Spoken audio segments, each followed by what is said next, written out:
is funded by viewers like you. Support our independent journalism at patreon.com/narrative.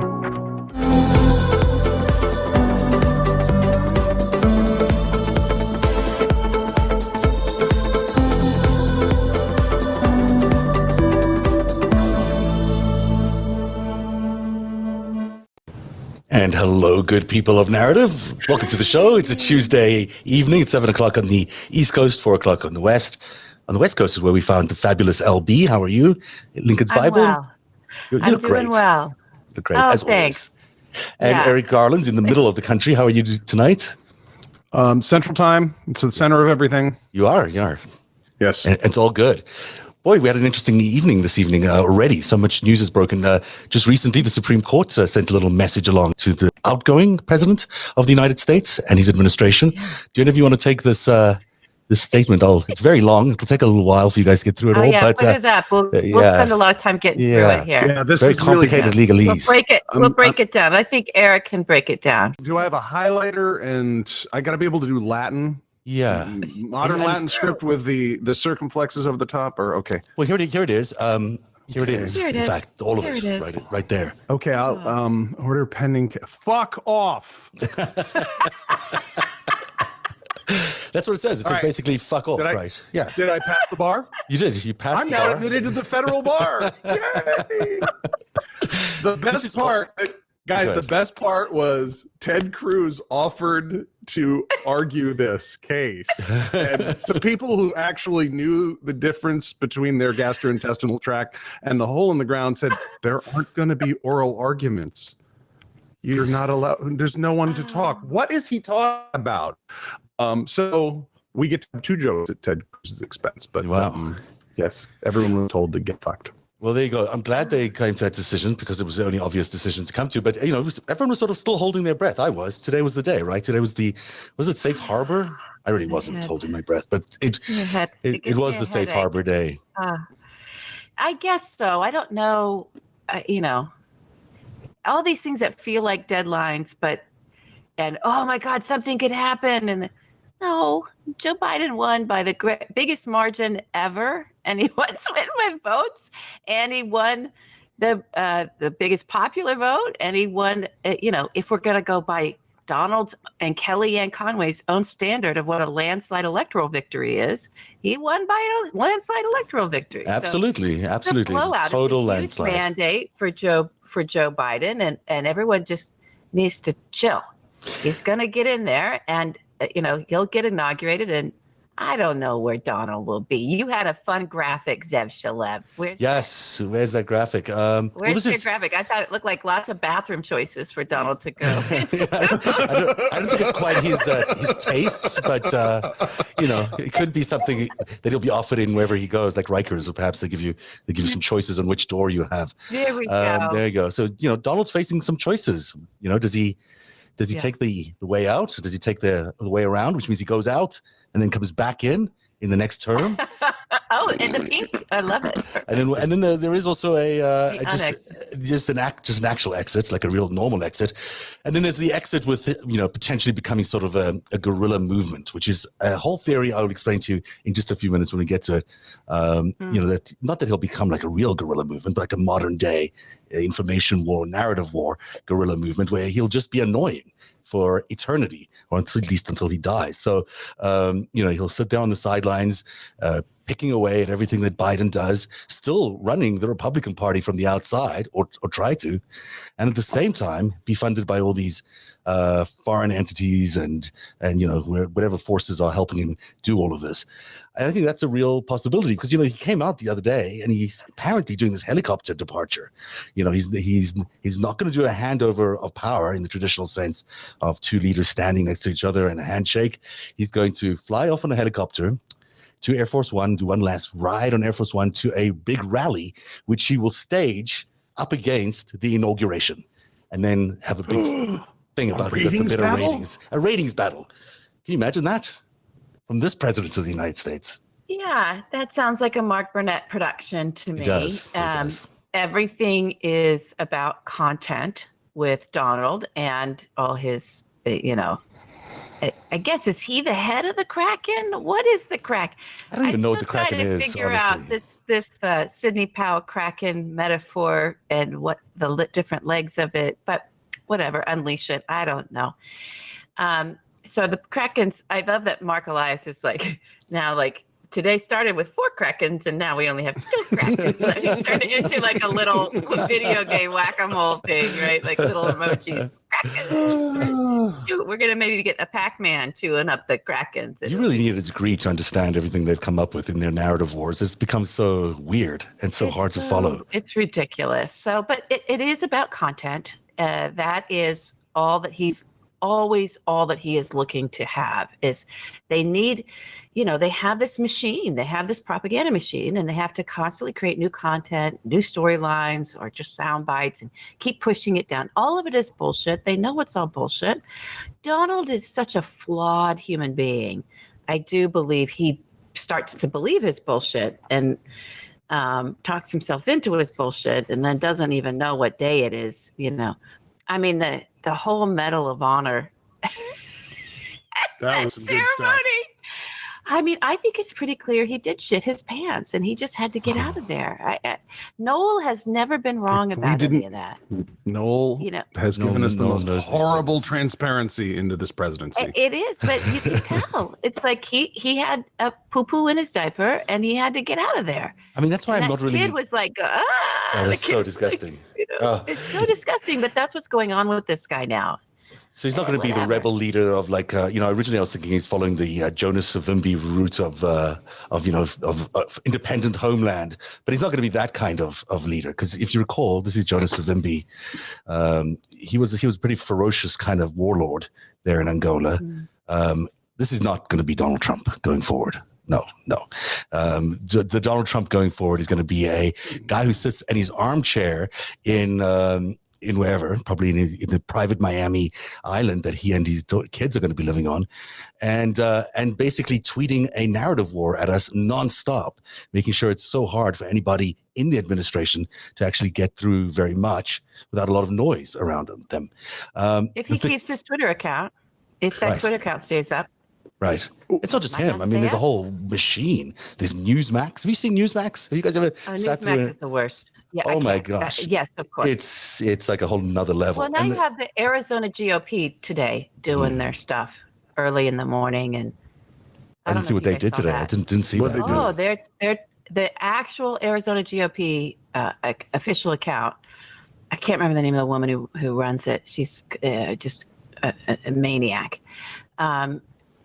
Tweeting out, are you willing to die for Donald Trump, with images from Rambo and scenes from that, with people putting guns in each other's faces, and I'm willing to, and then other people responding, yes, I will lay down my life and die for him, and retweeting that.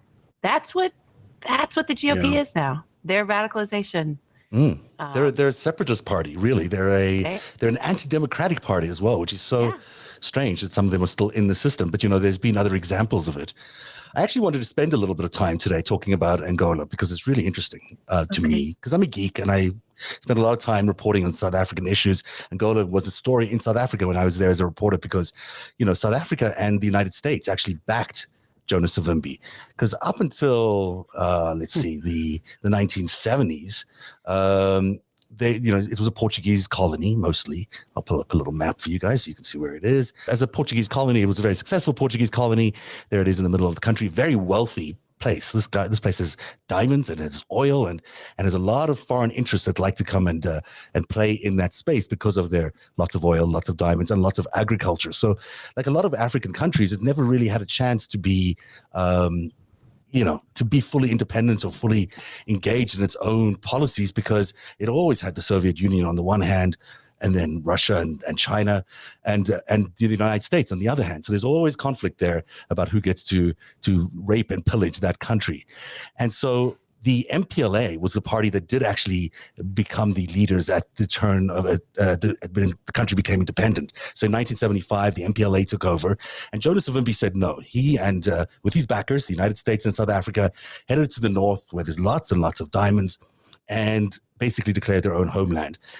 It's those diamonds that became the blood diamonds that have become famous through the movies, because basically he took these resources and paid for the war by capturing these mines and pillaging them for their dimes, and then selling that in order to get weapons in order to complete fighting with the Soviet-backed at that time MPLA. Now he did this until his death. Like, he just would not give up. He was completely defiant, and he was the only one in terms of organizations in the country that didn't finally acquiesce to the MPLA as the leaders. So in some ways there is a little bit of Donald Trump in this.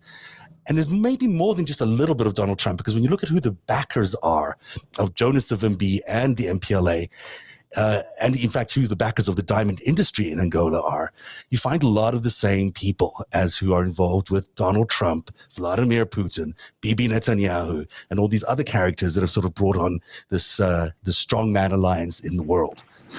So I'll go through a little bit of that in a bit. But the idea that there is some parallel between this guerrilla leader and what Donald Trump is doing, it seems outrageous, because Donald Trump doesn't look like a guerrilla leader. But I do think. Oh, I think he looks like a.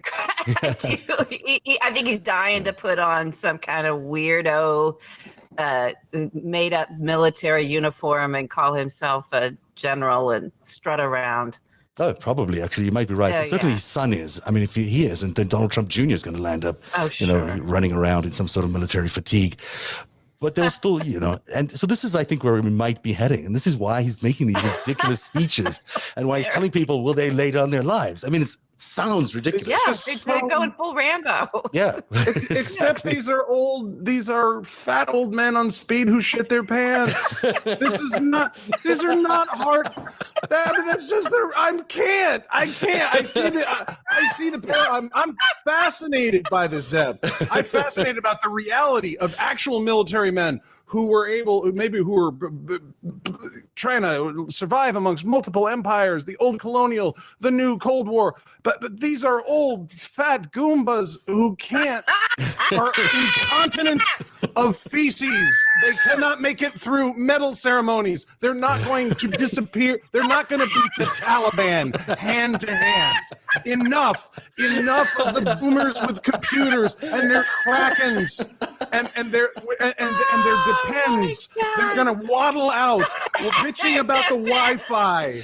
They're going to bitch about the 5G in their depends.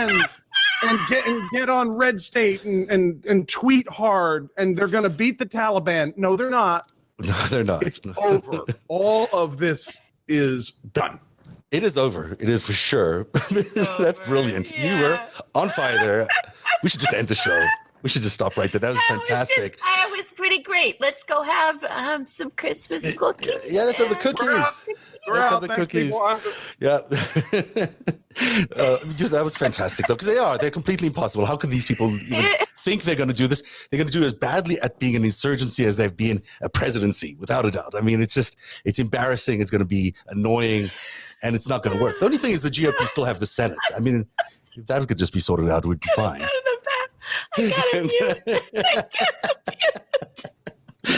People need that. People need to hear the laughter.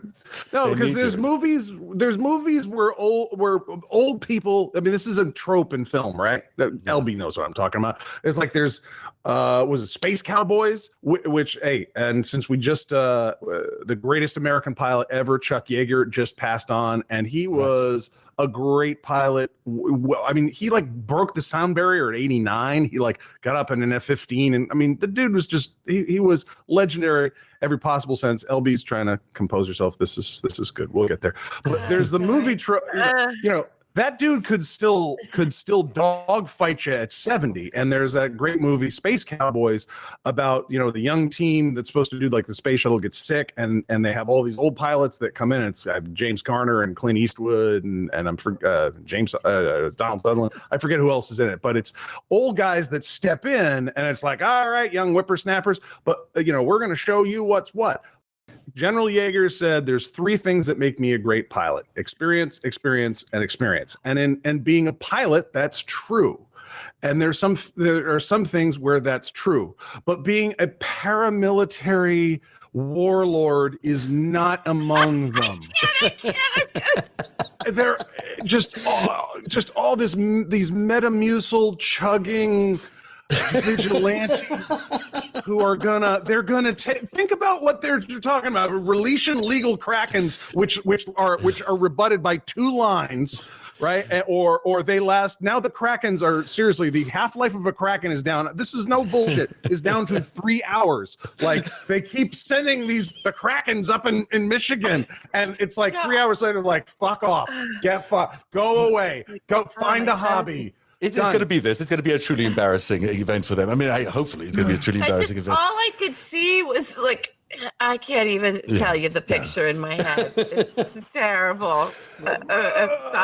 Donald as an African warlord from the 1970s. I got a full-on picture of that with his Depends. So let's move beyond his Depends and his African warlord metaphor here. Let's go.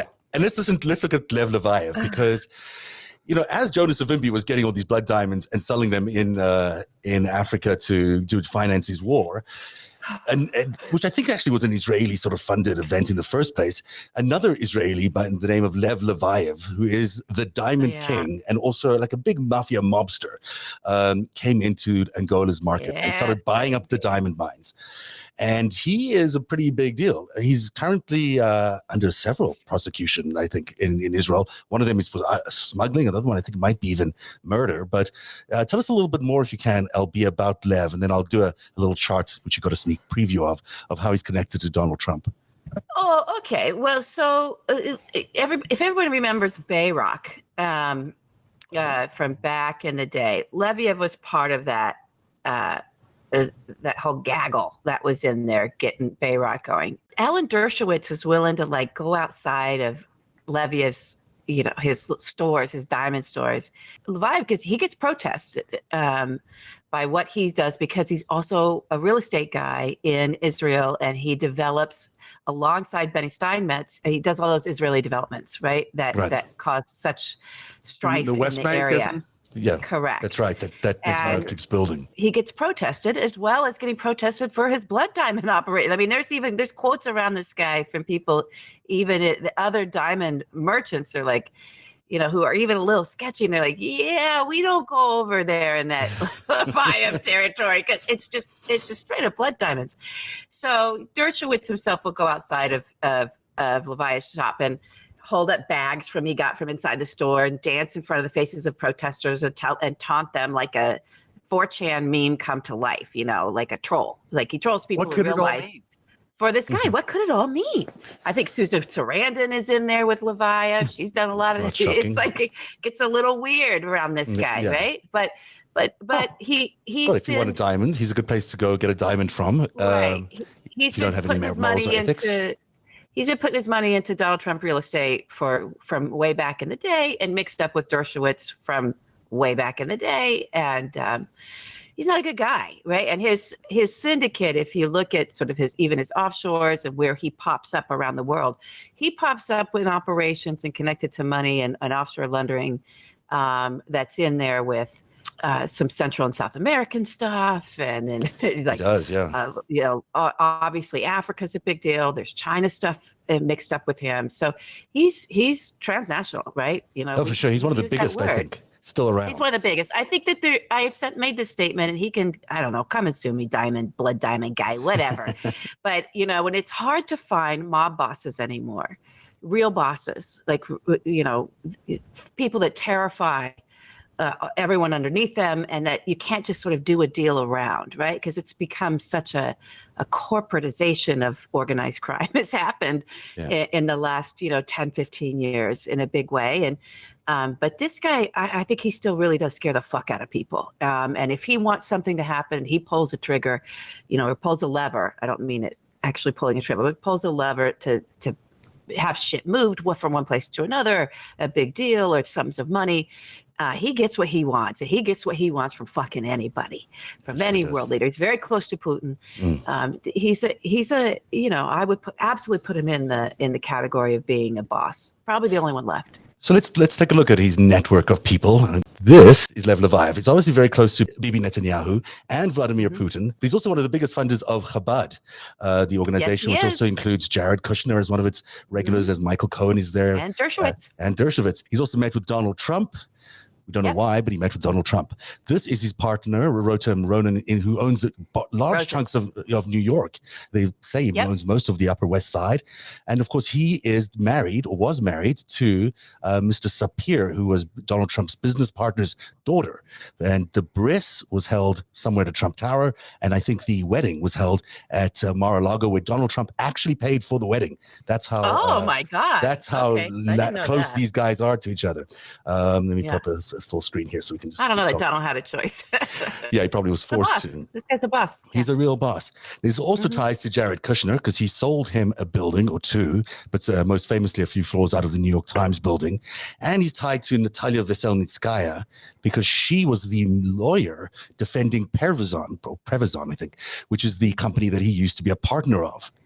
But the thing which sort of surprised me the most in researching him today, because I had not seen this report before, bilateral group of parliamentarians here in Congress basically put him, Levayev, in a group of businessmen or oligarchs around the world who are tied to Chinese foreign intelligence.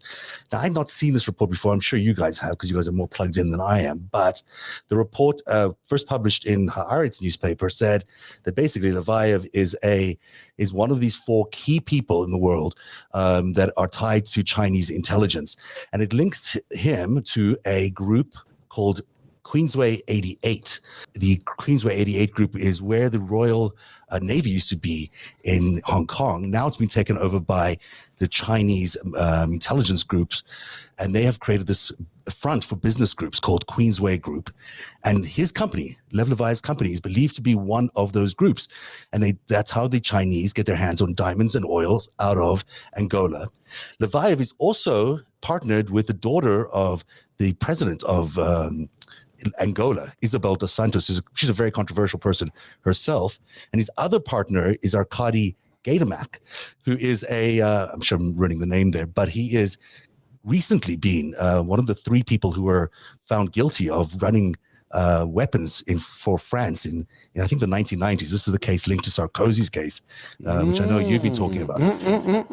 So all of which is to say, how surprising is it that this is the first time I've actually said, look, you can actually find the clear lines between Chinese intelligence and some of these oligarchs that are tied to Donald Trump. Because in the past, you've been able to find, workarounds and all these other things they've been able to do, and certainly ties to Russia. But I haven't seen too many ties directly to Chinese intelligence. And it's good to find them finally, because we've known they've been there. Well done. Thank you.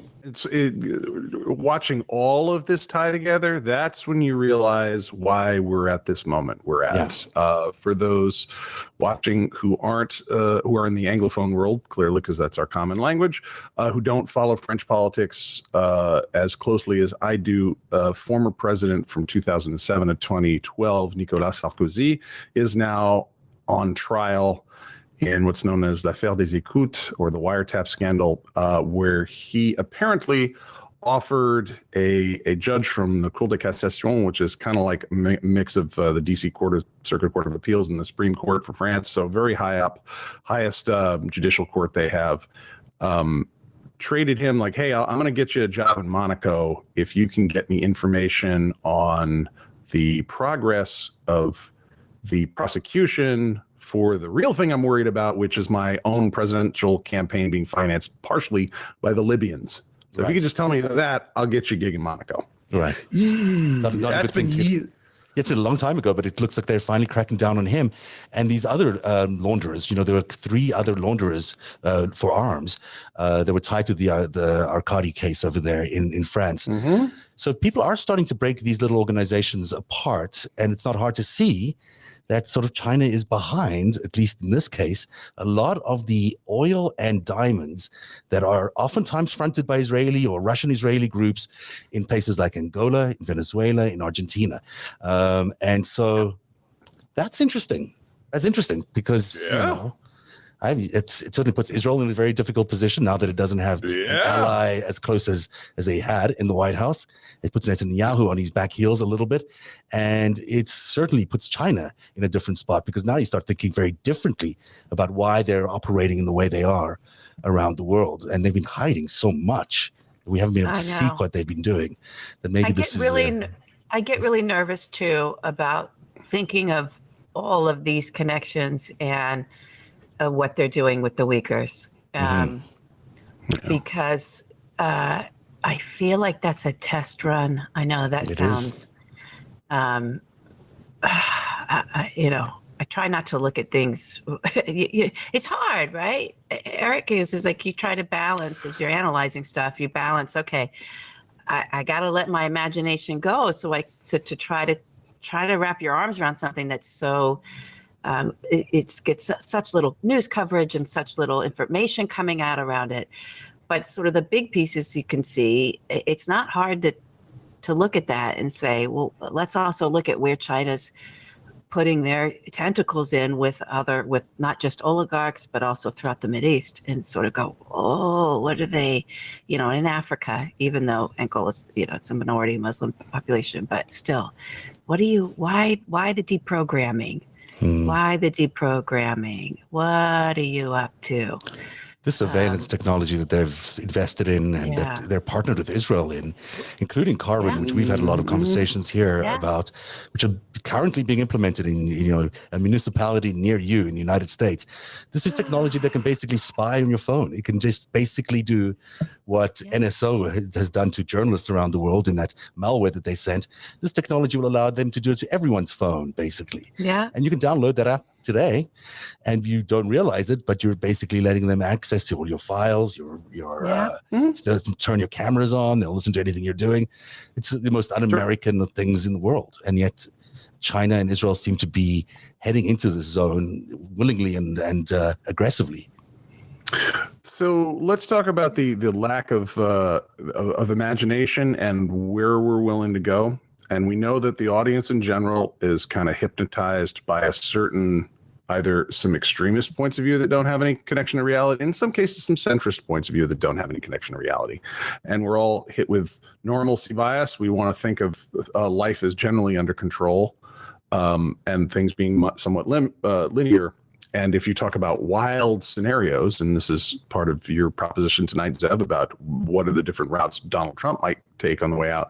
In my world of future studies, we look at scenarios, and sometimes you need to do mild to wild. Given who we're talking about, the public needs to get used to, I think, hearing some stories about what some of these bad guys were planning and how bad it was going to be. And maybe as far as COVID has gotten with the hundreds of thousands of dead, maybe this will wake people up to, geez, Donald Trump, the response has been so incompetent. No, that's not incompetence. They've done exactly the opposite of what you'd want to defend us.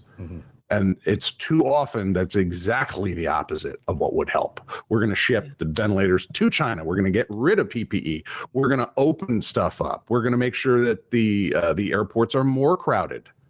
It's all right at a schools. critical point. Go right back to school. Go into super spreader tour. Basically spread the disease ourselves. NASCAR. Yeah, absolutely. And then we'll make it a freedom rally thing. And so it's not they're idiots. Idiots would be much better. Idiots might listen to reason.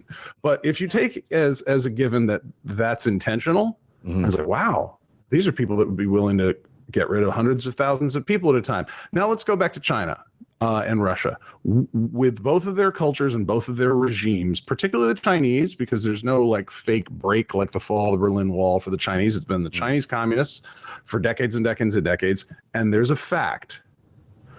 They have no compunction about killing tens of millions of their own people. No, none. They will commit genocide. They've never had a problem with it. It's not a problem. You starve people to death by the tens of millions, fine, no problem. And I think the Westerners have trouble imagining that. And I think the Chinese communists, not the Chinese Communist Party, as a regime, has put on a good face. It's glorious to get rich. But they're the same people, and they have no problem with mass graves. Imagine countries and mob syndicates or businesses or whatever getting into bed with these regimes and tying their fates to them. Well, you're tying yourself in that case to regimes that have no problem, one, thinking long term, thinking a century isn't that long a period of time.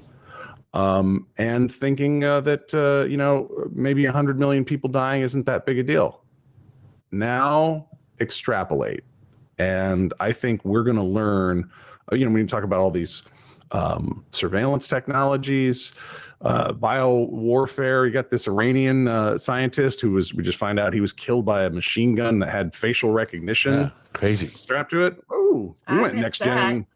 Oh, incredible story. Yeah. I mean, Eric, we should tell people about it because the Iranian nuclear scientist, I guess there was a machine gun on the side of the road, and when his face came in to view, it hit him, but not his wife. How about that? Or anyone else really sitting around him except for one bodyguard. And the car was full.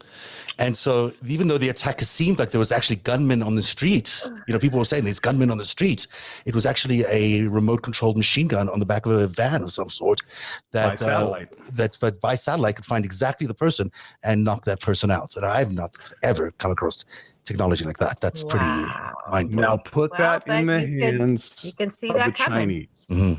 Yeah. Yeah, put that in the hands of the Chinese or the mob. Put that in the hands of any of these characters, these organized criminal characters who don't care about anything but the money. Terrorists? Right, exactly. How about you put it with the Chinese system of social credits? What if people like us get on and we get too many demerits for things that we're saying? Oh yeah. Okay, let's not. We can't. Well, we don't go there. But this is where we pull back. But yes, But this is the point of it's really interesting. I did a flyer side.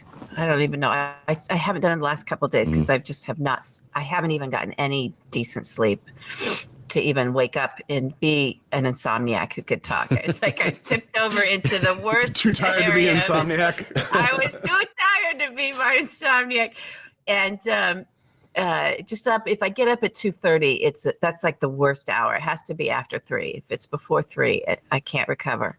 But I did one on. I was breaking down a story. There's a book about it called "Spy in Moscow Station," and yeah. Okay. Wait. What were we just? Oh, about. And so the guy who wrote that, Eric Hazeltine, he was. He went and did a stint at the NSA because the NSA saw him. Leadership saw him on a news program after 9/11 because he was talking about how screenwriters and some of we kind of foresaw this, that everyone's trying to figure out how did we not see this coming, and our creative community was like, well, actually, we did have a script about this at one point in time. Someone came out and said that, and we imagined this. We just, it's just part of the process of being in the creative community, especially if you do science fiction or fantasy or action, sci-fi, even like the Armageddon stuff. It sounds fantastical, and these are great big action movies that everybody loves. But, we sit there and go, okay, let's imagine a scenario and run with a scenario. And so he actually had run Imagineering, Disney's Imagineering, and because he was part of a community that regularly does that kind of thing, Eric, we do it for different reasons. We do it to create a movie. The NSA was like, okay, well, maybe we need this kind of thinking to come in here for a little bit. He wasn't there for very long because, the machine, it's difficult to be that creative and that sort of, imaginative there. But so it's a necessary. There's huge value in having an imagination and letting your imagination run, and then there's where do we pull back in terms of what we're seeing?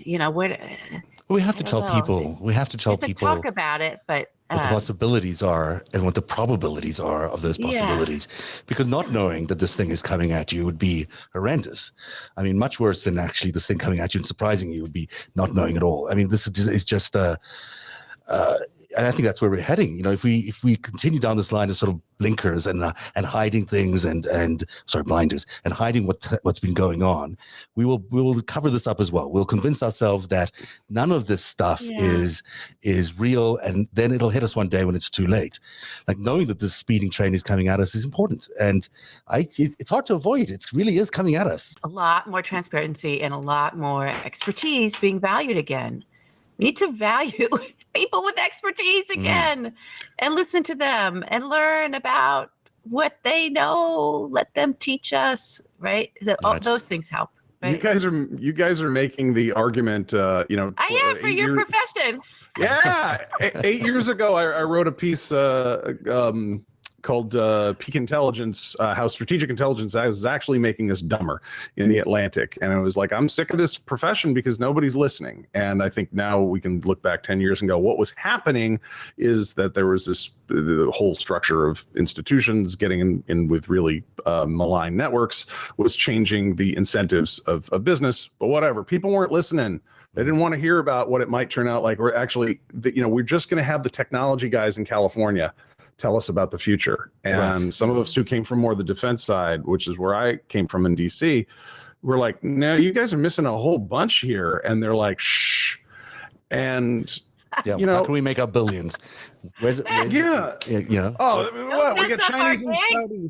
We get Chinese and Saudi and Russian money. What's the worst that could happen? I don't know. Ask some people who live around Arlington and Alexandria, Virginia, who have done this kind of scenario work that you're talking about, LB. Because we've got some scenarios out there where they're not very nice. You should look at the files. It's these things can be uncomfortable, but you guys are making this amazing argument for what I've been working at for 20 years. And this is where you need leaders who are not completely owned by the mob or, the Koch brothers or whoever, leaders who are actually there to represent the people they're elected to represent. We're getting so far away from this with these jabronis that we're having to deal with we're just being beset by these fake leaders who are representing these other malign networks. When we get real leaders, it's like you're supposed to do the really heavy, tough stuff with those leaders and not the general public, because people who have gotten either clearance or they lead huge businesses, they should have been working on things where there could be terrible consequences. So so you can describe that to the public in a way that's like, hi, we're going to this place. It might seem scary. And Biden is starting to do this. Like, there's nothing we can't do if we do it together. Meanwhile, he just saw his top secret briefing. He's like, whoa. Yeah. But when he gets out there, he goes, we're going to do it together. You reminded me of what I wanted to say to you earlier today, Zev, of like, this is what I want to talk about. And then because I didn't get any sleep, it went out of my brain. So, but I know there's all this concern around what's going to happen with the, like Lindsey Graham, right? The fully blackmailable, I tweeted somebody, like, welcome to the light. I tweeted to somebody, he was like, I now firmly believe that Lindsey Graham is being blackmailed. Something horrible. Right? He did. Yeah, no, I know, but it was like, everyone was like this week? The gay thing, right? It was everyone's, and we've been saying, as we've all been saying here, our audience knows, we've been saying, look, it's got to be way worse than that. That is not enough. It's not. There's crimes, big crimes. Lindsey's afraid of big time jail. He's afraid of the pokey, and not the other pokey. The pokey that he goes away. That's what he's afraid of. He's not afraid of anybody learning anything about his personal life. It's the worst kept secret in Washington. Yeah. He doesn't care about that. He doesn't. Nor does Rick Perry. It wouldn't affect him either. Yeah. Oh, Steph, wait a minute. You're gonna spill tea. We gotta create a space for that. So it's Rick Perry and Marco, right? Those are the three. And Graham, right? Isn't that what they say? Okay, hang on. Let me go to. Let's wait. Let's go back. We're not all in the same DM groups on Twitter. Don't make me laugh. People were saying that they're like, oh my God, you guys broke LB. Okay. So, but the Lindsey Graham is saying if any AG is going to investigate anyone in the Trump family, we're not going to confirm. And it's like, okay. And everyone gets worried about that. Let me tell you. Okay. Here's what the president of the United States can do. Donald Trump could do this. Joe Biden, and when he's gone and Joe Biden's in, Joe Biden could do this. They can declassify anything. True. The president holds a major fucking card. Okay? Wow. And so, these people don't want to confirm Joe Biden's appointments. Joe Biden can just declassify a conversation maybe that got picked up between Lindsey Graham and someone that Lindsey was so worried about. He was like, I'm not saying blackmail these senators. I am not saying that at all. I'm saying understand that these senators are they're just screaming into the void. They don't have leverage. They don't. They don't have leverage against keeping themselves from being investigated or prosecuted. They don't have that kind of leverage. They don't. But they're going to be told to hold the line. They really are going to be told to. I feel like the GOP is not going to change. We're going to be in the same position with them. It's not going to change. But fuck them. We're going to eventually vote all these motherfuckers out. Right. They don't have the numbers. That's why they're trying to cheat so badly. That's why. And even the Supreme Court's like, the Supreme Court's like, cheat better. You don't come to us with this horrible level of cheating. We can't get behind this. This bad is cheating. The worst. It's so obvious we can't even look at it. Yeah. It's so obvious we can't even look at it, and you're only going to get one sentence from us, right? So it's not, in the end, it really isn't going to work for these guys. And so I just want to, again, we keep coming on Narrative and saying this, right? And usually it's Olia, right? He's not here tonight, but just take a breath, everybody. Calm down. Don't forget that we can just start demanding to start to see some information, and maybe our next president will listen to it and say, well, yeah, let's go ahead and declassify that. Let's see what's in there. Narrative is funded by viewers like you. Support our independent journalism at patreon.com/narrative.